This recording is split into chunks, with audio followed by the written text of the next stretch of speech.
Oi, gente, tudo bem? Estamos aqui ao vivo para começar a live com o professor José Vicente.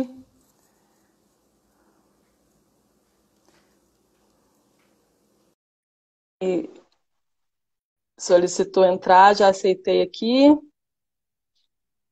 Tô. Agora foi. Oi, deu certo. Tudo bom? Agora foi. Desculpa aí, gente.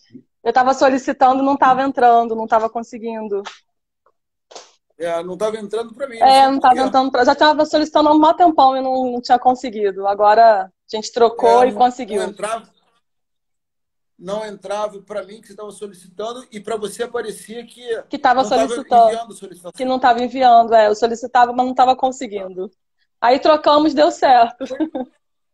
Isso, tá bom. Tá bom. Assim que o importante é dar certo. É isso aí.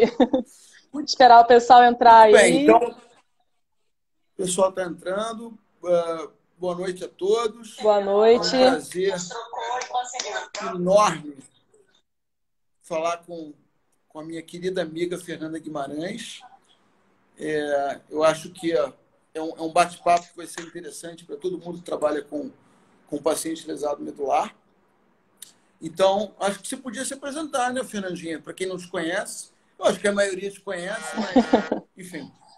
É, E dizer o seu interesse sobre lesão medular também. sim. Então, eu sou a Fernanda Guimarães, sou professora de fisioterapia neurofuncional. Hoje eu leciono no IFRJ, Instituto Federal de Educação, do Rio de Janeiro. Já tive o prazer de lecionar um pouco na UFRJ com você também, né? Lá onde eu me formei. E desde 2009 eu venho divulgando a CIF pelo Brasil. Eu aprendi eu fiz a formação lá na USP e vim multiplicando esse conhecimento. E como eu sou fisioterapeuta neurofuncional, eu trabalho com lesão medular, gosto muito dessa área. E aí é muito interessante a gente poder falar um pouco da lesão medular e mesclar com a CIF, né? A Classificação Internacional de Funcionalidade. E aí. Maravilha. Muito bom. E, Muito bom. e a gente Então, sabe do seu grande legado também com a lesão medular e com a fisioterapia neurofuncional. Se quiser falar um pouco. eu estou formado há 28 anos, né? Só isso. Quase a sua idade. Quase a sua idade. Ah, que bom! Bom, brincadeira. E há 28 anos eu venho trabalhando com pacientes com lesão medular e eu sou professor de fisioterapia neurológica da UFRJ. Eu ministro a disciplina de fisioterapia neurofuncional 2 com a professora Ana Paula Fontana e ensino esse tema, a abordagem da fisioterapia no paciente com trauma rápido medular. E eu tive a oportunidade de conhecer, Fernanda, você sabe, alguns centros de reabilitação no mundo, centros de reabilitação nos Estados Unidos, na Europa, na Ásia, onde eles tratam pacientes, centros específicos que tratam pacientes lesados medulares. E Sim, aí meu interesse foi aumentando. E lá no CIRTA, na nossa clínica, a gente vem, então, acompanhando e atendendo esses pacientes há muitos anos. E é um tema que eu me interesso bastante. Eu sempre faço os cursos de atualização da ASIA, da American Spinal Injury Association. Até ano passado, os cursos da ASIA, muitos eram gratuitos. Hoje, eles são pagos. Eu fiz a última atualização, onde aconteceram várias modificações, que a gente vai falar mais à frente. E a gente decidiu conversar sobre isso porque é uma forma de a gente ajudar os nossos colegas a despertar esse interesse pelo sim, paciente lesado medular, né? sim, E nada melhor do que falar sobre a CIF, sim. junto com esse tema. Bom, vamos começar, né? Vamos começar. Vamos brincar um pouquinho. Isso. Ok. Então, Fernanda, quando a gente avalia um paciente com trauma raquimedular, a gente tem os pacientes em fase aguda, em fase hospitalar, Isso. e os pacientes depois ambulatoriais. Uhum. Nós vamos conversar mais aqui sobre os pacientes ambulatoriais. Os Certo. pacientes que chegam no nosso serviço, ou nos hospitais, ou nos centros de reabilitação, ou nos nossos consultórios, ou os pacientes que nós avaliamos em casa, né? Então, quando nós avaliamos um paciente com trauma raquimedular, primeiro nós fazemos aquela anamnese clássica, um bom HDA, história da doença atual, como foi o trauma, qual foi a causa do trauma, se foi mergulho em água rasa, se foi acidente automobilístico, se foi por queda, se foi por PAF, enfim. Como foi o transporte desse paciente para o hospital, se ele precisou de cirurgia, que tipo de cirurgia ele fez, as complicações que aconteceram no hospital, as intercorrências, enfim. Depois, o histórico patológico desse paciente, se ele é hipertenso, diabético, cardiopata, se tem histórico de fratura no corpo, de cirurgias prévias, etc. Histórico familiar, histórico social, tudo que todos nós fazemos numa boa anamnese, né? E depois as medicações que eles estão fazendo uso naquele momento, que são fundamentais para a gente. E aí depois a gente vai para os instrumentos específicos de avaliação do paciente com trauma raquimedular. Sim. E aí nós temos uma série. Vários.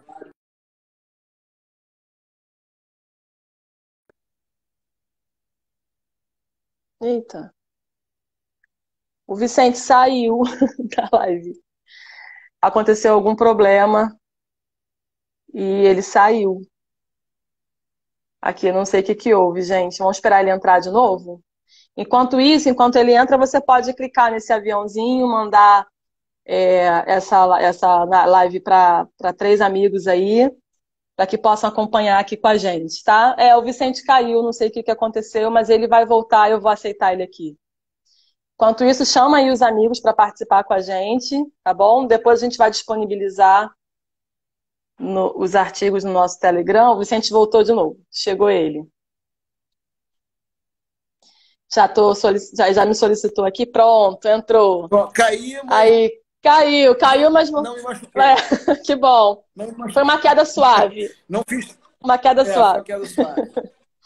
Bom, então nós temos vários instrumentos que a gente vai citar alguns aqui, mas só para vocês terem uma ideia, gente, aí a gente vai depois, mais à frente, colocar aqui embaixo alguns sites bem interessantes que vocês podem pesquisar sobre lesão medular. Isso. Como o e-learn spinal cord injury, o rehabilitation measure, o NeuroPT. Tem vários, o Sky, que é muito bacana. Sim. Tem vários sites interessantes que vocês podem pesquisar.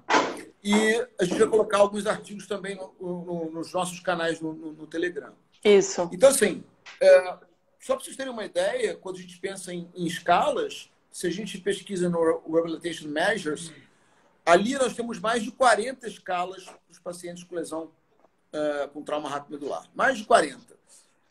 Algumas validadas por português do Brasil, outras não.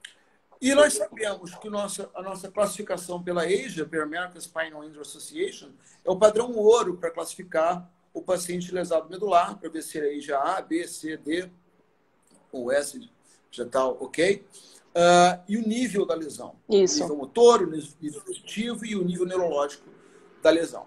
Muito bem, isso aí é o nosso perfil do paciente raquimedular. Mas só isso não basta. Uma boa anamnese, um bom exame físico, usar a ASIA de forma bem adequada. Eu pretendo depois montar uma aulinha para quem quiser sobre a atualização da ASIA, porque eu fiz o curso online já há algum tempo e tenho ministrado essa aula dos meus cursos de pós-graduação. Isso vai ser ótimo, porque tem várias mudanças, né? É importante da gente saber. Em 2019 teve um update, mudaram algumas coisas e a ASIA tem muitos detalhes. Sim. Né? Então, o fisioterapeuta precisa saber esses detalhes para fazer uma boa avaliação. Muito Verdade. bem. Mas depois de classificar o paciente pela ASIA, aí vem a nossa ideia da CIF. Eu queria que você, Fernandinha, falasse um pouquinho como nós usamos a filosofia da CIF, os domínios da CIF, os qualificadores da CIF, para abordar esse paciente com trauma raquimedular.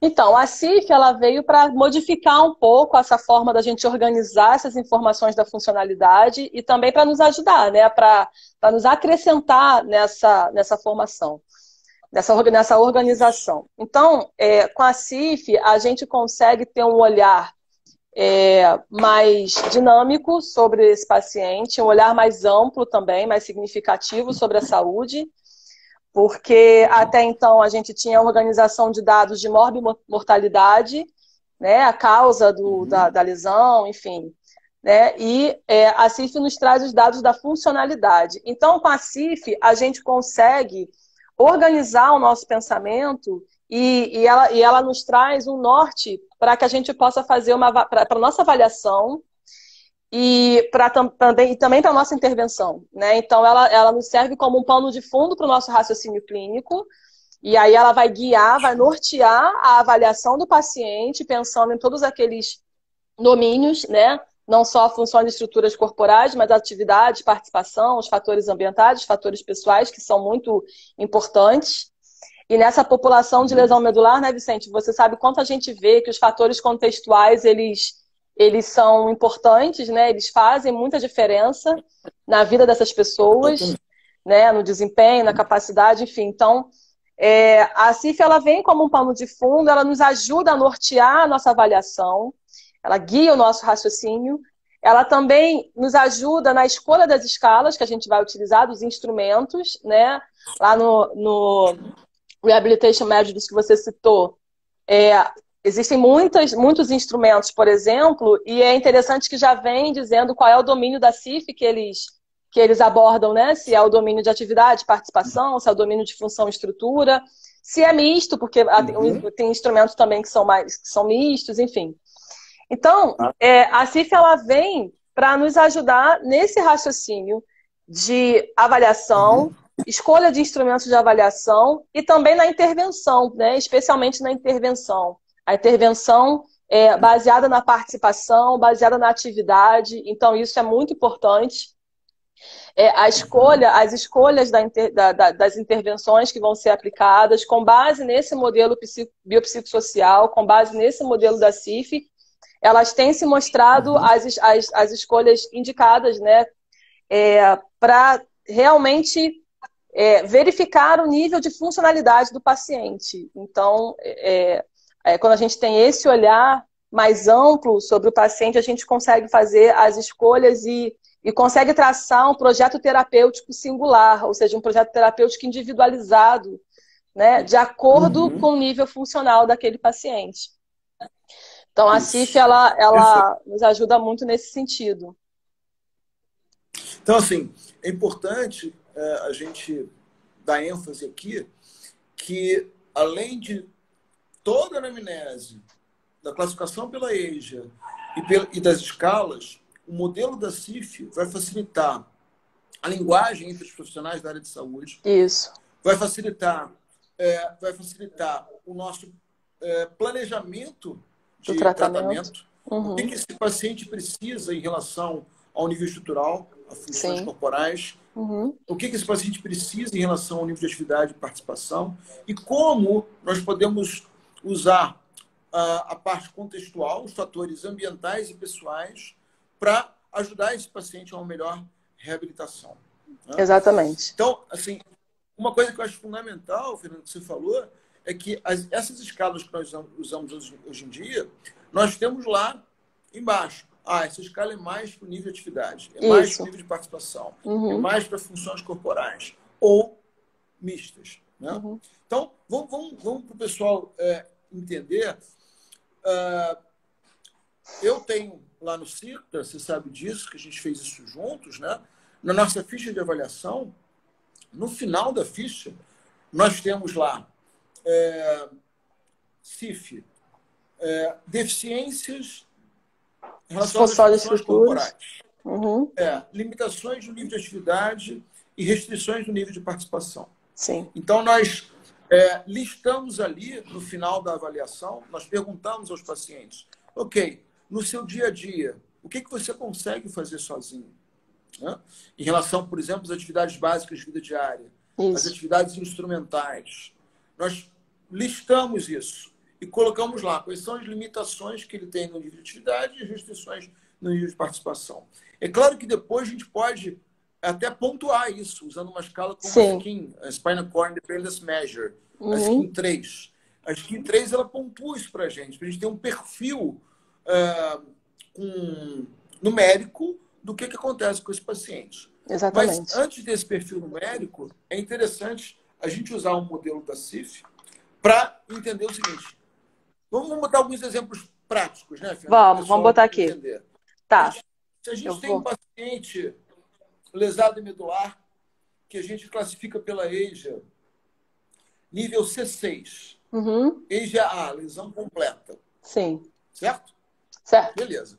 Esse paciente chega para a gente avalia, a gente classifica pela EJA, ele é uma lesão completa, EJA A, a gente, depois de uma live mais à frente, a gente pode falar um pouco mais sobre a escala inteira da EJA. Um paciente C6 significa que ele tem flexão e abdução dos ombros, flexão dos cotovelos e extensão dos punhos. Muito bem. Parou por aí. Seria lesão completa, parou por aí. Então, é um paciente que não tem tríceps, é um paciente que não tem função manual, é um paciente que não tem controle de tronco, que não mexe nos membros inferiores. Ok. E a sensibilidade dele vem até mais ou menos o polegar. Né? Vamos colocar um caso simétrico para ficar fácil. Um nível 5, nível C6. Para facilitar. Muito bem. E aí a gente tem que pensar assim, né? Esse paciente nível C6, o que ele pode ser capaz de fazer de forma independente? Pensando na CIF. Então, pensando no nível de atividade e participação, o que esse paciente consegue fazer em relação às tarefas? Alimentação, vestuário, higiene oral, higiene genital, transferências, rolar na cama, alívio de pressão na cadeira de rodas, o próprio manuseio da cadeira de rodas, a locomoção na cadeira de rodas. O que ele consegue fazer sozinho? E aí eu queria que você aproveitasse esse gancho e falasse um pouquinho dos qualificadores da CIF, quando a gente fala em atividade de participação, a importância da gente falar nos qualificadores de desempenho e capacidade. Sim. Né? Para a gente pensar em avaliação e tratamento. Sim, o que você falou é muito importante. A gente precisa conhecer a fundo, né, e entender o prognóstico funcional desse paciente para que a gente possa realmente ajudá-lo a superar as limitações de atividade e as restrições de participação em cada nível. Então, em cada nível de lesão, a gente vai ter um grau de funcionalidade específico, né? De acordo com aquele nível e vai buscar, obviamente, aumentar esse nível de funcionalidade. Mas quando o paciente chega na fase aguda, para a gente pode já vai fazer essa avaliação e já pode classificar, de acordo com a CIF, aquilo que está limitado, aquilo que está restrito e olhar para isso, né? Então, eu vou mostrar aqui rapidamente.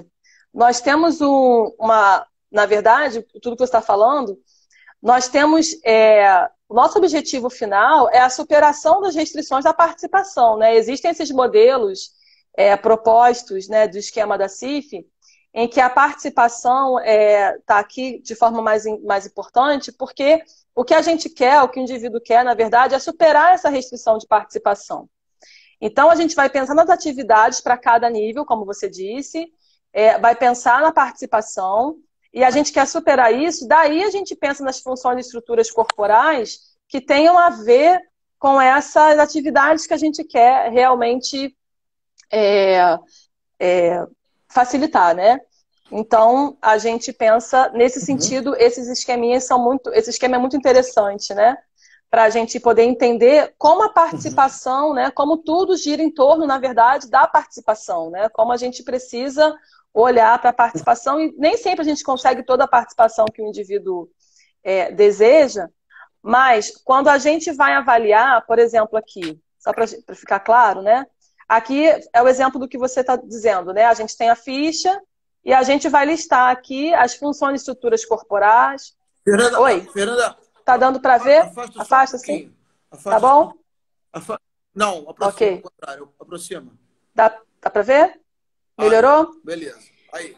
Então, você vai avaliar o paciente. É importante dizer que a CIF não é uma escala de avaliação, não é um instrumento de avaliação. A CIF é uma classificação. A CIF vai nos ajudar a organizar a nossa avaliação. Então, a gente vai avaliar como usualmente avaliamos, usando instrumentos de avaliação que a gente acha interessantes e importantes de utilizar, de serem utilizados, mas nós vamos conseguir organizar essas informações, tá? Então, aqui é um exemplo de como eu posso organizar as informações de um paciente, por exemplo, com lesão medular que seja tetraplégico. Ele vai ter aqui um código de CID, aqui eu estou listando as funções e estruturas corporais que podem estar com algum prejuízo, aqui eu vou listar atividades e participação que podem estar limitadas, também posso listar aquelas atividades que ele consegue fazer, porque isso também é importante, né? Acho que ele não tem nenhum problema e acho que ele apresenta limitação.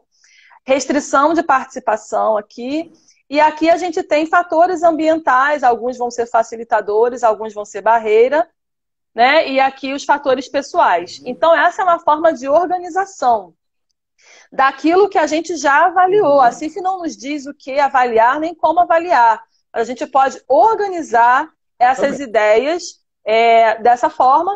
E, se for interessante, a gente encoraja também que as pessoas, para cada item desse aqui, nós vamos ter um código, né? São mais de 1.400 códigos, então eu posso encontrar códigos referentes a isso tudo aqui, menos a fatores pessoais, porque não tem código. Mas nós podemos ter códigos e qualificar esses códigos. E aí, você me perguntou sobre desempenho e capacidade, que seria aqui nas atividades e participação, né? Então, quando eu vou, por exemplo, se eu colocar um código aqui para comer, que é D550, eu vou colocar ponto, D550, ponto. Aí o primeiro qualificador é o desempenho. E o segundo é a capacidade. O segundo da capacidade eu não preciso nem colocar, na verdade, se eu não quiser, tá? Eu sou obrigada a colocar o primeiro qualificador, que é o de desempenho, que é o que o paciente faz realmente ou não no seu dia a dia. Então, como exemplo, a gente tem o seguinte, sempre que eu tenho um desempenho muito bom, com uma capacidade muito limitada, significa que provavelmente eu tenho algum fator ambiental facilitador. Então, por exemplo, se eu, por exemplo, vou analisar a marcha, né, o andar D550, e aí o paciente ele D450. E aí ele tem, em relação à capacidade, o problema dele de capacidade para andar é grave, então eu pontuaria como 3. Mas se, dependendo daquilo que é oferecido para ele, que facilite aquela atividade, o desempenho dele pode ser bom, apesar da capacidade estar gravemente afetada. Então, ele pode ter uma nota para o desempenho diferente da capacidade, uma pontuação no desempenho bem diferente da capacidade. Aí, quando isso acontece, eu imagino que existam fatores ambientais facilitadores nesse caso. Exatamente. Da mesma forma que se... É importante... Pode dizer. Não, só é importante comentar para o pessoal, quando o paciente tem um bom desempenho, né? Quando ele não tem dificuldade, ou quando tem uma dificuldade pequena, né, discreta, quando a gente pontuou como 1, por exemplo, desempenho, significa que ele, como você falou, algo no fator ambiental está facilitando, é facilitador. Então, por exemplo, o uso de órteses ou de muletas, de muletas adequadas faz com que ele ande melhor e o desempenho dele seja melhor. Então, as pessoas têm que entender que esses qualificadores de desempenho e capacidade são importantes porque tem a ver com o ambiente e como nós podemos interferir nisso prescrevendo aparelhos adaptativos, dispositivos adaptativos adequados. Principalmente nas lesões mais altas, né, onde a gente tem mais dificuldades para as atividades. Exatamente, exatamente. E aí, lembrar, Fernanda, que quem trabalha com lesão medular sabe disso, é bem familiarizado com isso. É importante na nossa avaliação nós listarmos quais são as principais complicações que aquele paciente Verdade. apresenta. Então, um lesado medular, ele pode ter calcificação teratópica, ele pode ter disreflexia autonômica, ele pode ter úlcera de pressão, ele pode ter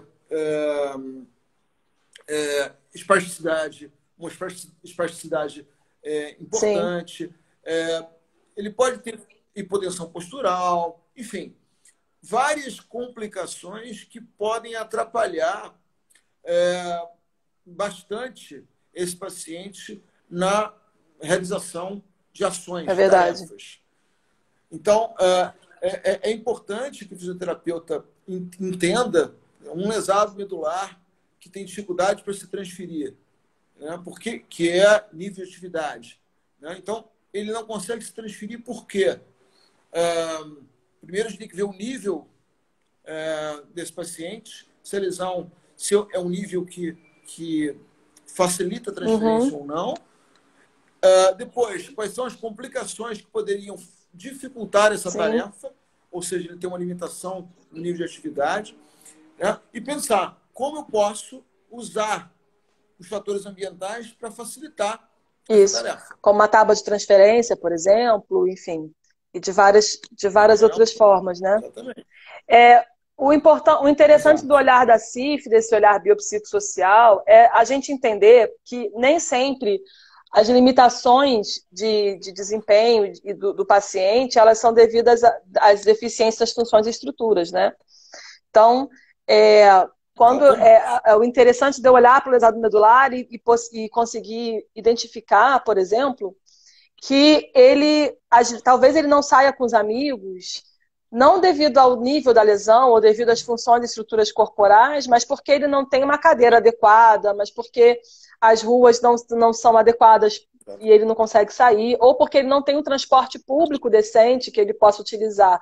Então é muito diferente, né? O Sim. paciente lesão medular, isso a gente vê aí pelo mundo, né? A diferença que é determinados lugares do mundo, né, algumas facilitações que existem, né, alguns facilitadores ambientais que existem, porque é diferente. O paciente com lesão medular que mora numa comunidade ou num lugar de acesso muito difícil, sem uma cadeira adequada, sem transporte público adequado, o nível de funcionalidade dele Exato. geralmente é bem menor do que aquela pessoa que tem um transporte adequado, né? Que tem essa acessibilidade garantida.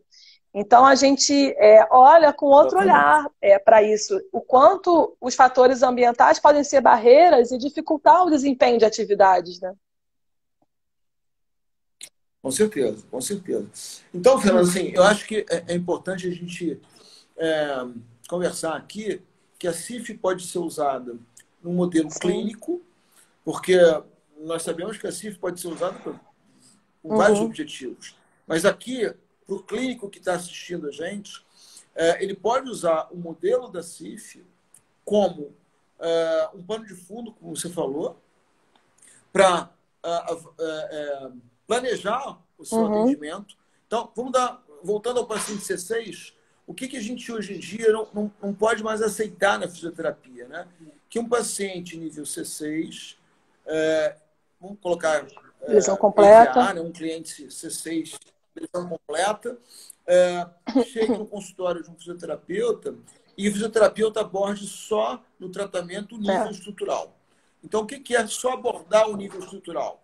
É pensar nas funções corporais, né? Então, ele vai fortalecer alguns grupos musculares, vai Alongar, mobilizar. mobilizar os membros Uhum. inferiores, fazer um tratamento só numa posição, tentar diminuir a espasticidade, tentar ganhar amplitude de movimento e pronto. E isso não é o modelo de reabilitação, Nunca aliás, nunca foi. foi, né? Pensando na CIF, a gente precisa entender, ok, esse paciente C6, ele pode ser capaz de virar sozinho no leito, lógico, se ele não for muito obeso, se ele não for muito espástico, se não tiver Tem uma complicações série de se ele coisas não tiver dor envolvidas, né? renopática, uma série de... exatamente. Mas, enfim, a gente pode objetivar que ele vire na cama sozinho, de DD para DL esquerdo, DD para DL direito, que ele consiga fazer várias coisas em relação ao membro Sim. superior. Então, que se alimente sozinho, que faça higiene oral sozinho, que ajude no vestuário, que toque sua cadeira de rodas com adaptação. Enfim, deixar esse paciente o mais Independente. independente possível em relação ao nível de atividade e participação. Só que, além disso, a gente tem que pensar também no nível Sim. estrutural. Então, um paciente C6, ele tem facilidade de ter contratura dos flexores do Uhum. cotovelo. Porque o C6 tem flexão do cotovelo e extensão de punho, Não tem mas não tem extensão. extensão do cotovelo. Então, é fácil a gente encontrar um C6 com encurtamento dos flexores de cotovelo. E esse encurtamento pode atrapalhar o nível de atividade. Se ele tem os cotovelos muito fletidos, na hora de virar Vai na ficar cama, difícil. é complicado. Na hora de se transferir, um C6 não tem tríceps para se transferir, mas ele pode usar o lock do cotovelo, ele pode usar a trava do cotovelo em estruturas passivas Para fazer para isso. ajudar em transferências. Né? Isso é fundamental. Então, e lembrando o seguinte, que é sempre muito importante falar sobre isso, o lesado medular precisa, além da funcionalidade, além de pensar em atividades básicas de vida diária, atividades instrumentais, além disso tudo, a gente precisa pensar também que eles precisam de Sim. exercício. Pensar em algumas coisas fundamentais no nível estrutural, como o condicionamento Exatamente. cardiorrespiratório, exercícios de mobilidade de uma forma geral, esporte.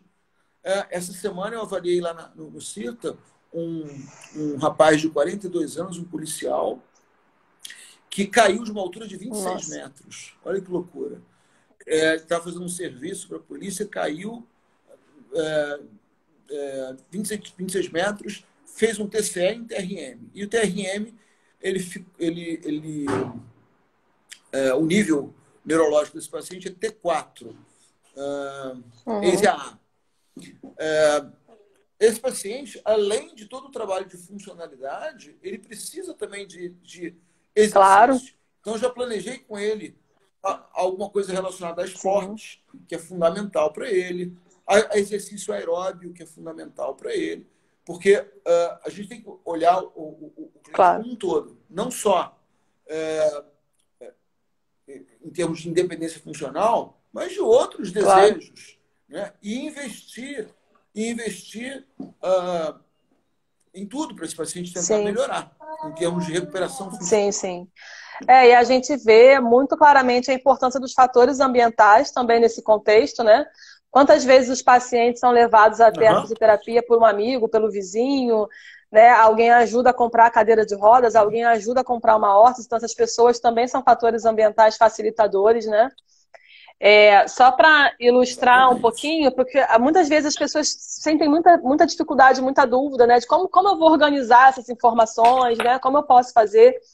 Então, eu dei aquele exemplo, e nesse exemplo aqui nesse outro exemplo, eu coloquei aqui os códigos, né? Um Uhum. exemplo de códigos para cada categoria dessas que a gente listou. E cada código desse só vai Sim. estar completo quando eu qualificá-lo, né? Então, eu posso utilizar o qualificador para qualificar esses Uhum. códigos, aí já vou ter uma informação muito interessante do paciente. Mas lembrando assim, Uhum. das formas que a gente pode utilizar a CIF, né? A gente pode utilizar de muitas formas, não só exclusivamente Uhum. dessa forma. Então, eu queria deixar bem claro isso. A gente vai avaliar com os instrumentos que a gente conhece e da forma que a gente acha que deve, mas a gente pode organizar essas informações, né?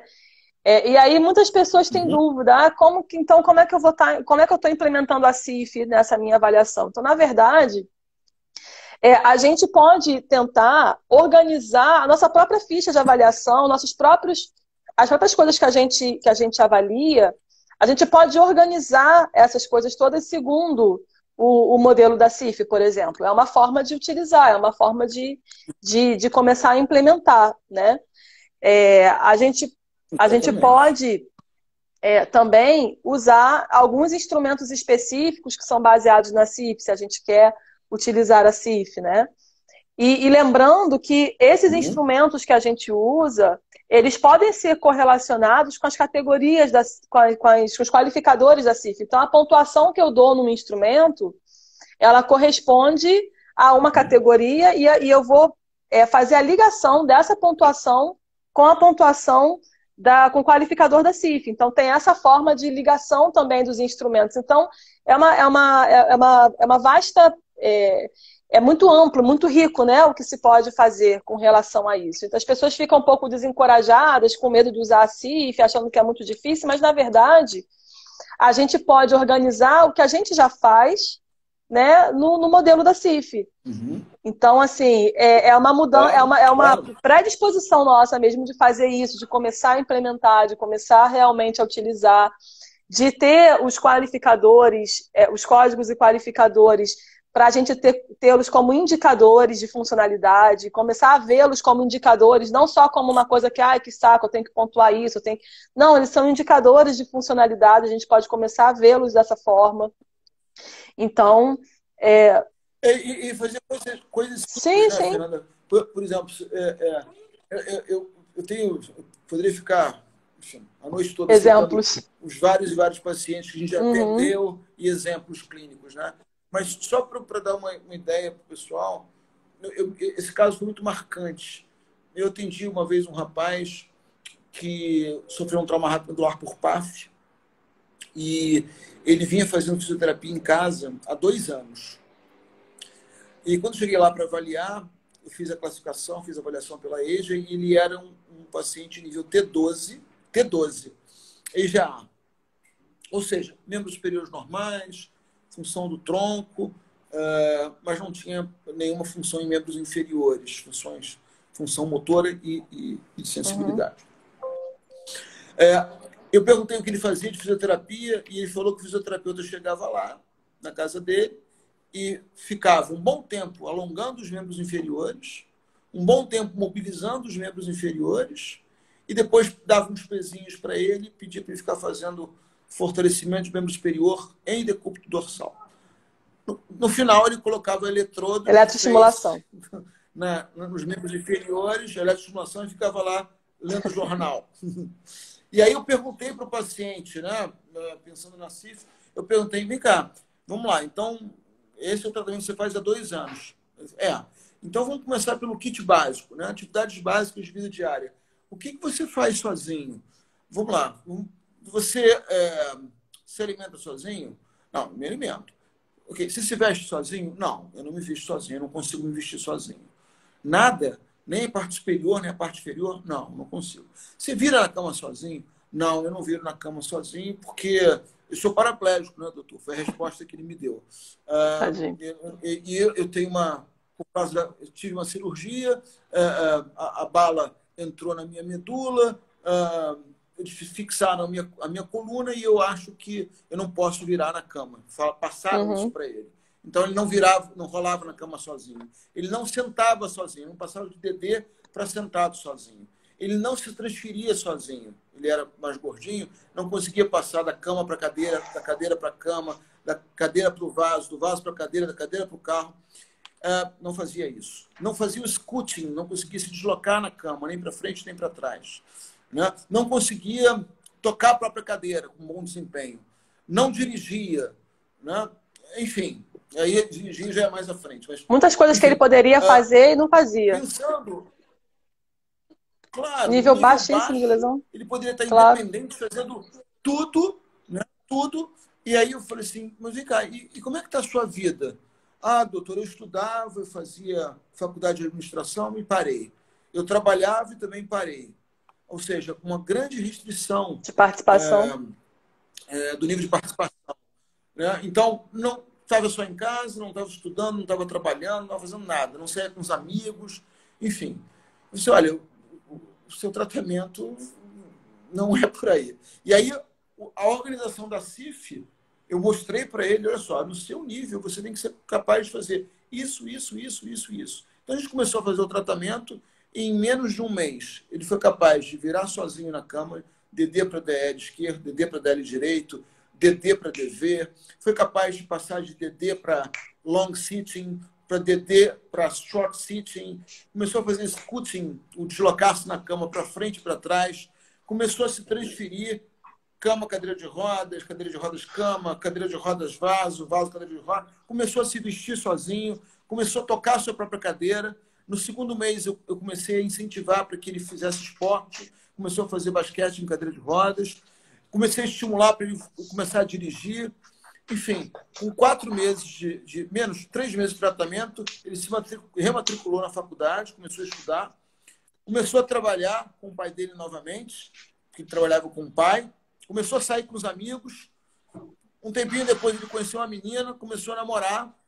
Resultado, se formou, começou a trabalhar, casou com essa menina, né? Quer dizer, a gente mudou a funcionalidade dele. Porque o foco da fisioterapia foi em relação à participação e nível de atividade. Né? Quer dizer, infelizmente, isso acontece no mundo todo, Fernando.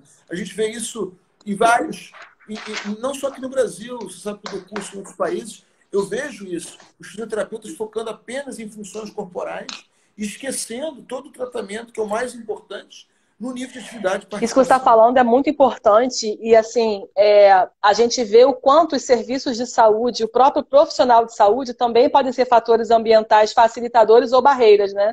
O quanto é importante a gente conhecer realmente e ter ideias realmente de prognóstico e conhecer o quanto esse paciente pode evoluir funcionalmente, porque senão a gente acaba se tornando uma barreira, como para ele, né? Várias informações erradas, várias condutas erradas. A fisioterapia que ele fazia era exatamente. E infelizmente, o fisioterapeuta que o atendia não era especialista e ele causou nocebo no paciente. Ele dizia assim, olha, não vira na cama não, você tem que fixar na sua coluna. Terrível. Aí, isso. Ensinava, falou para os pais do paciente, olha, ele não pode se transferir sozinho, não, vai cair. Porque ele está pesado. A Ana está falando aqui, que tristeza, não pensar em atividade e participação. Como, né? Como um fisioterapeuta não pensa em atividade e participação? Realmente é muito triste isso. Isso na população de lesado medular, a gente vê, eu vejo mais claramente isso.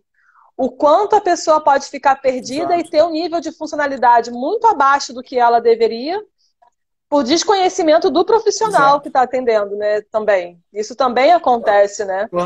Então, isso é muito importante mesmo para o nível de funcionalidade. E o que é bacana, Fernanda, é pensar o seguinte: quando a gente pensa em funções corporais, no lesado medular, a gente não pode pensar só naquele capítulo de funções músculos esqueléticos. De forma nenhuma. Não pode pensar só em força, mobilidade, tônus. A gente tem que pensar também no condicionamento cardiorrespiratório, função cardíaca, função respiratória, função geniturinária. As funções sexuais, que eles têm muitas questões também com relação a isso, nos perguntam muito, né? Exatamente. Olha, Moniquinha falando aqui, somos agentes facilitadores dos processos dos nossos Muita pacientes. responsabilidade. Muita responsabilidade, é verdade. É verdade. E a Mônica, ela escreveu uma vez um trabalho muito bacana sobre o mito da verticalidade, né? Que é bem interessante. Esses pacientes chegam para a gente se sentindo inferiores, porque eles dizem assim, olha, eu estou na cadeira de rodas, eu não fico em pé, eu não assumo a posição ortostática, então a minha vida não tem mais sentido. E o nosso papel como fisioterapeutas, né, como agentes de saúde, é tentar ressignificar, é mostrar através da abordagem positiva, olha só, meu amigo, você não fica em pé, mas você tem várias outras possibilidades na sua vida. Né? Quantas pessoas, depois do trauma raquimedular, tiveram um outro sentido na vida e começaram a ter uma vida até com melhor qualidade verdade. De vida.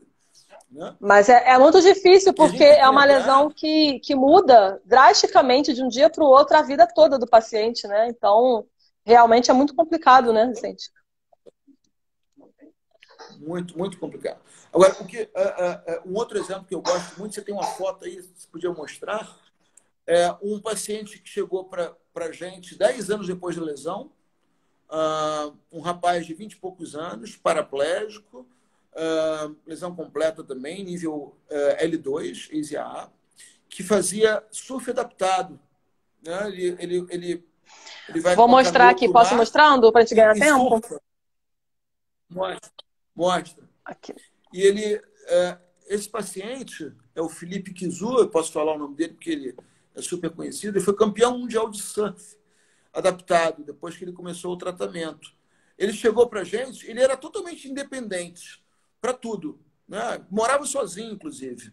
Independente para todas as atividades básicas de vida diária, atividades instrumentais, dirigia, fazia tudo. Fazia esporte. Só que ele chegou com a seguinte queixa: olha, eu tenho sentido dor lombar e tenho desequilibrado na água. Né? E aí eu fui avaliar esse paciente dentro da função, dentro da tarefa, melhor dizendo, pedi para ele trazer, levar para a clínica o caiaque dele, botei o caiaque em cima de dois buzus, pedi para ele começar a remar para ver como ele desempenhava a tarefa, já que não podia a praia com ele. E aí vi que ele tinha uma perda do controle excêntrico do tronco quando ele ia para frente. Esse caso foi muito interessante mesmo. Foi bem interessante. E a gente começou, então, a trabalhar com ele, dentro da tarefa, um controle de tronco para que ele pudesse desempenhar melhor essa atividade. E aí ele começou a melhorar o controle de tronco concêntrico e excêntrico para a tarefa do surf. E depois de poucas sessões, ele começou a ficar sem dor. A gente começou a trabalhar depois a resistência dele, o endurance, para esses grupos musculares. E ele voltou a surfar. E aí, depois disso, ele se tornou campeão mundial de surf. A gente melhorou o desempenho dele, né? Pensando no nível de com um caiaque, a gente melhorou o desempenho dele através disso. E é muito interessante porque você usou exatamente a própria atividade, né, a simulação da própria atividade, com a modificação do ambiente para trabalhar a função e a estrutura. Você não foi o contrário, né? Que também pode, também nada demais, mas você partiu da tarefa, da atividade, visando o melhor controle da função e estrutura, e daí ele conseguiu desempenhar ainda melhor essa atividade, né? Isso é que é bem interessante. E olha que interessante, trabalhar dentro da tarefa melhorou o nível estrutural, em relação à função corporal, melhorou a dor dele, melhorou a força, melhorou a resistência muscular, e isso facilitou, então, a participação. Sim. Isso é bem... É por isso que é mágico a fisioterapia, né? Muito. É a gente saber o que está fazendo, né? E é muita responsabilidade mesmo. E aí eu queria mostrar um pouco, que as pessoas ficam com muita dúvida, assim, mas como é que eu faço, né? Como é que eu vou utilizar a CIF? A gente já está falando bastante do raciocínio, né? Do raciocínio clínico, que é importante. Não adianta eu partir diretamente para usar códigos e qualificadores se eu não entendo esse raciocínio. Não é um raciocínio assim, novo, né? A CIF já tem aí quase 20 anos, então a gente tem que avançar realmente nisso. A gente tem que avançar realmente nessa implementação. Mas eu queria dar alguns exemplos, porque a gente pode, então, organizar nossa própria avaliação e colocar lá os códigos e qualificadores e qualificar. Mas quando a gente vai utilizar a CIF, a gente tem que pensar muito assim, qual é o nível de complexidade que eu estou trabalhando? Eu trabalho no hospital, eu trabalho numa clínica, eu trabalho num centro grande de reabilitação, onde essas categorias vão estar num sistema de informação informatizado e eu vou precisar preencher. Ou eu trabalho na minha clínica particular e tenho esse olhar, né, e vou trabalhar com esse raciocínio clínico que a CIF me oferece. E aí, linkando com essas escalas e coisas que eu utilizo que eu posso linkar com a CIF. Então, a gente precisa entender assim, eu posso utilizar a CIF para guiar a elaboração do meu tratamento, que é muito importante, e eu posso também utilizar o checklist, o checklist é uma lista de categorias que são relevantes para qualquer paciente, né? Então, Uhum. O checklist é uma lista de categorias gerais, que pode ser usada para qualquer paciente. E nós temos também os core sets. Fala, Fernanda, fala a diferença para eles do checklist para O core checklist é set. uma lista geral, que eu utilizo para qualquer paciente, né, para qualquer pessoa. E o core set é uma lista específica. Então, em TRM, por exemplo, nós temos o core set para lesões agudas e crônicas. Então, tem dois diferentes para a fase aguda e para a fase crônica. E tem o resumido e o expandido também. Tem o core set menor e maior. O core set, ele lista, é uma lista de categorias mais relevantes para uma determinada condição de saúde. Então, tem core set para TRM, tem core set para AVE, né? É uma lista mais específica que tem todo um trabalho para ser elaborada, para ser feita, para ser realizada, sobre aquilo que sobre aquela condição de saúde específica. Então, eu vou mostrar aqui o core set, por exemplo, para lesão medular, eu vou disponibilizar. Tem lá no ICF Research Branch, que é o site, eu vou disponibilizar isso lá no Telegram, esses endereços, essas referências. Mas eu vou disponibilizar também o próprio core set, né? Esse aqui é o core set para situações agudas, para TRM na fase aguda. É o core set abrangente, tá? E nós temos também o core set resumido, que também, depois desse aqui, ó, a gente tem aqui o core set resumido, que tem menos categorias, né? Bem menorzinho do que o abrangente. Então, nós temos para situações agudas e crônicas e temos para o resumido e o expandido, né? Então, assim... Pode falar. Lembrando, Fernanda, que põe aquele slide, por favor, daquele site que a gente recomenda, porque isso é muito importante, gente. Tudo que a gente está falando aqui, tem vários artigos que são a base da nossa conversa, artigos atuais, e tem alguns sites que todos vocês deveriam visitar, que eu coloco aqui dos meus favoritos do meu computador, que eu estou sempre vendo. Por exemplo, o próprio site da ASIA, da American Spinal Injury Association. Se você quiser fazer o curso online deles, como eu fiz, é um curso fantástico, não é caro, é inglês, mas é um curso fantástico que habilita você te dá informações para você avaliar bem o seu lesado medular. Além desse, põe o slide, Fernanda. Qual que você quer? Além desse, da ASIA. Esse aqui, então, é só colocar no Google, né? ASIA Spinal Cord Injury. Esse é um. Coloca agora o NeuroPT. Esse é muito interessante. Pode falar. Ele é muito interessante, tem uma parte aqui dessa de lesão medular, por exemplo, e ele traz os instrumentos de avaliação de acordo com o estágio. Então, é bem interessante. Eu coloquei um exemplo aqui. Fase aguda, Isso. Fase aguda. Aqui, por exemplo, a gente tem as recomendações de pacientes com lesão medular de 0 a 3 meses. Então, o que é mais recomendado? É bem interessante olhar esse site. A gente recomenda que o pessoal olhe também. É bem legal. Isso. E ele traz os instrumentos também, né? Aqui, o site. Isso. Esse aí, ó, chega um pouquinho pro lado o telefone. Tá. Aí. Mais, pro outro lado. Não, pro outro. Aqui? Pro outro. Mais um pouquinho. Não, pro outro lado. Outro lado. Aí. Esse site eu adoro. Eu também gosto muito. Sky. É um site de pesquisa em lesão medular que tem vários vídeos interessantes. Eu sigo eles também no YouTube. Todos deveriam acessar. Ele traz também as escalas.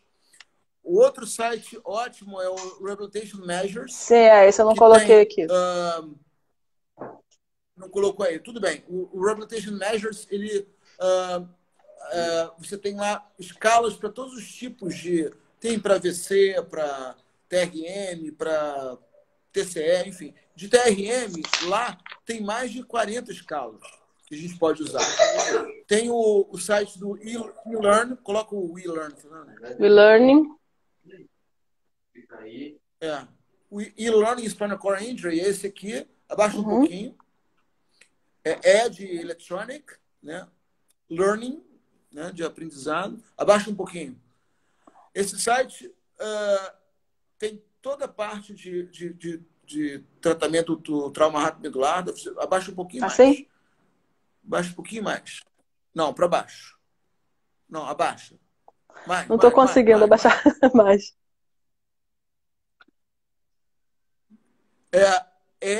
Learn Spinal Cord Isso. Injury. Tá dando para ler aí? Tá? Esse site, inclusive, alguns dos nossos colegas... do anterior põe o anterior, o Sky. Acho que ele está falando das escalas, é o NeuroPT. Não? Não, é o Sky, o outro. Ok. Sky Project. Esse aí. Muito esse é legal. muito bacana também. Então, o que é interessante desses sites é que vocês vão poder ver essas escalas que nós estamos falando, né? Aliás, eu vou fazer uma masterclass agora, dia 9 de julho, falando sobre isso, instrumentos de avaliação em trauma rápido-medular, os que são validados por português do Brasil, os que também não são validados, como a gente pode escolher esses instrumentos na hora de atender o paciente com trauma rápido-medular, e pensar na filosofia da CIF o tempo todo. Né? Mesmo que você não consiga usar os códigos, né? Aliás, você pode até conseguir usar os códigos se você fizer a Masterclass da Fernanda. Eu vou dar uma Masterclass também na semana que vem, no dia 4. Uma Masterclass sobre a CIF, né, geral, de uma forma geral. Né? Não tão voltado para a clínica, mas de uma forma geral. A gente entender o que é a classificação, né? Entender um pouquinho disso tudo. Isso. E em julho, eu devo fazer uma Masterclass sobre como usar a EJA, tá? Porque eu fiz o update da EJA, o curso online, como usar a escala da EJA do começo ao final, né? Como classificar o paciente de A a E, o que é nível motor, o que é nível sensitivo, o que é ZPP, a modificação que aconteceu na ZPP, que até ano passado a gente só usava a ZPP, a zona de preservação parcial, para as lesões completas. Agora nós podemos usar para as lesões incompletas também, mas tem formas corretas de usar. O uso do asterístico dentro da escala agora, tanto para miótomos como para dermátomos, como usar a caixa de comentários isso é importante. Do lado. Isso é fundamental para o fisioterapeuta, para ele poder entender o que é o nível medular. Existem vários trabalhos mostrando o que um paciente C6 pode alcançar em termos funcionais. O que um paciente C7 pode alcançar? O que um paciente L3 pode alcançar? Claro que isso tudo são coisas teóricas que a gente vai associar ao modelo biopsicossocial da CIF, porque ele só vai alcançar se tiver fatores contextuais, ambientais e pessoais para que isso aconteça. E a gente tem que ter uma visão muito ampla e global disso, né, cara? Além disso tudo, toda a parte de exercício, né? A importância do exercício. É verdade. Faltam 2 minutinhos, Vicente. Eu vou... só queria deixar uma mensagem assim, para o pessoal com relação a CIF e TRM, que não é apenas isso da utilização de corsetes, enfim, de códigos. Eu tenho... Os próprios corsetes da CIF, eles foram elaborados com a cooperação de vários centros de lesão medular no mundo, né? Um deles na Suíça, um centro de paraplegia na Suíça, eu tive o prazer de visitar, e eles têm um livreto, depois eu posso disponibilizar no Telegram, muito interessante sobre casos clínicos de lesão medular, de como utilizar a CIF. E eles, nesse livreto, eles têm, por exemplo, a skin, eles utilizam a skin, fazem a correlação com os qualificadores da CIF, mas eles têm uma folha também, a folha deles de CIF é com espaço para o paciente colocar a perspectiva dele. Então, para ele colocar o que ele acredita que está atrapalhando a vida dele, quais são as limitações que ele tem. Então, é importante que seja o perfil, a perspectiva do paciente. E a gente pode pegar essa perspectiva e fazer um perfil categórico, né? Colocar as categorias. E isso vai nortear em toda a nossa intervenção. Tá? Então, assim, é um mundo de possibilidades. Então, se encorajem, tá? A usar a CIF. Faltam 27 segundos, Vicente, pode encerrar. Obrigada. Para mim é uma honra, um prazer muito grande ter participado dessa Um live com prazer. você sabe disso. Pode fazer suas considerações aí finais. Não, dia 9 eu espero vocês, que eu vou falar sobre esses instrumentos de É isso aí. TRM. Vamos falar as escalas Tá utilizadas. bom, Tá gente? bom? Obrigado a Obrigada. todos, uma boa Boa noite. noite. Beijo.